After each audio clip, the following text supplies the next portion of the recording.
jërë ngeen jëf xibaar bu neex ñi ñuy jàppoon ci réew mi ci manifestation yi fi amoon mars 2021 ak juin 2023 yëral xët mu njëkk Le Quotidien mi ngi ñuy wax ne ngir décrispation maanaam dalal dën yi jóg ci réew mi moo waral njiit réew mi fas yéene amnistie ñi ñu tegoon loxo ci yooyu les manifestations projet de loi bi koy jëmmal yéenekaay bi nee nañu dañu ko waxtaane ci ndajem conseil des ministres bi ñu dëdmal mu di àllarba ji di ñëw mu di lor journal bi gis na ne ab jéego la bu njiit réew mi Macky Sall teg jëm ci dialogue bi muy wax la yéenekaay dañuy wax ne Macky Sall mi ngi yolamal yëf yi ndax licence bu télévision Walfadjri bi ñu nangu woon nee na nañu ko delloo seeni borom boole ceekit mi ngi waajal ak amnistie générale ba tax Ousmane Sonko ak i compagnie ñoo ngi ci yoon ngir génn ca kaso ba li ko waral la Sénégal nee nañu bokk na ci ay xariti boppam moom njiit réew Macky Sall ak i nit yu fare ci société civile bi yu jóg xaaju guddi sol seenu dal dox ci tànki jàmm dialogue mu di waxtaan wi ñu nasaka nocc ci réew mi l'observateur gis na ne paaka ñaari boor lay doon ci Ousmane Sonko ndax xëy na mën na caa jaare am li mu bëgg mu di ñu réhabilité ko ba mu mën a bokkaat ci yëf yi waaye la ci ñu rek l'observateur nee nañu moo di ak demam ngir bokk ci dialogue bi mën naa tas këram Vox Populi nañu ginnaaw fit nañuy nemmeeku ci réew mi keroog mu tukkee ci dàq gi ñu dàq élection présidentielle yi président de la république Macky Sall mi ngi dànkaafu ñi ci géopolitique bi dégg nañu ko keroog mu ne politique yi bu ñu mënta déggoo ci farata danañu gis yeneeni force yu organisé yu ñoo def ko seen place te bu boobaa lépp luñ doon yóotu dañu koy ñàkk ba ci réew mi sax l'observateur nañu ci interview bu mu def ak Associated Press dip agence de presse bu nekk ci Amérique fa la ko waxee fa la leere leen ne moom Macky Sall du bàyyi ba mandaam di jeex muy soog naan mi ngi dictateur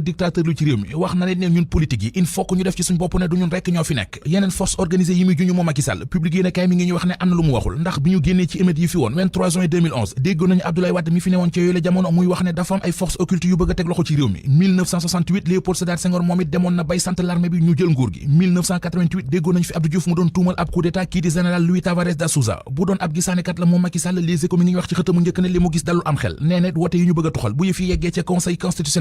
constitutionnel rejeté ko bu boobaa dinañu wax lan moo ca war a topp ci ñi koy topp moom président Macky Sall kenn ca di soxna Ami Mbacké DAGE bu ministère affaires étrangères responsable politique ci Touba di it membre fondatrice bu APR ca Diourbel mi ngi wax ci journal Tribune li mu xalaat ci dogalu président Macky Sall bi jëm ci reporter élection présidentielle yi mi ngi sàkku ci classe politique bi ci réew mi ñu wuy ji ci loxo waxtaan bi leen jiit réew mi tàllal ndax jàpp na ne ay élection yu jaar ci yoon leer ku ca war a bokk ñu bàyyi la nga bokk ci loolee bu ñu ko bëggee ci toog waxtaane ko rek lañ ko mën a amee Ami Mbacké daaneel Maguette Sène jël ci journal Tribune ubbil yéenekaay bi moom directeur général bu COUD jàpp na ne reporter gi ñu reporter élection présidentielle yi mooy li gën ndax dana tax ba ñu am ci réew mi ay élection yu leer élection yu dul boddi kenn ay élection yu indi ak dal ci réew mi maire Malicounda bi ne président dafa soxla suñu soutien ñun ñëpp ngir ak dal ak jàmm am ci Sénégal mu ne ñaar rekk mën a am benn moo di ñu toog waxtaan ba gindiku rëq-rëq yu fi am ñu jubbanti ko mbaa boog ñu continuer ci li fi nekk te bu boobaa du def dara lu dul dugal réew mi ci guuta Maguette Sène ñu ci yéenekaay bi maa ngi sàkku ci ñu séq géopolitique bi ñu jiital dal waxtaan ak jàmm ndax loole rekk mooy njiglaayul Sénégal anki dina kay nañu waxtaan woowee nag mooy problème bi manifestation contre dialogue yëf yi dafa mel ni tëx yu toog bëgg a waxtaan ci jamono joojee journal Libération mi ngi ñu wax ne ñi faatu ci réew mi ci manifestation yi fi woon keroog àjjuma lim ba yokku na ne bu weesoo Alpha Yero Tunkara di étudiant UGB bi faatu ak Landing Diédhiou di ndaw lu tolloon ci ñaar fukki at ak ñett te faatu woon ca Ziguinchor moo duggee mi ñu blessé woon ak balu fetal ca Colobane moom it mujj naa faatu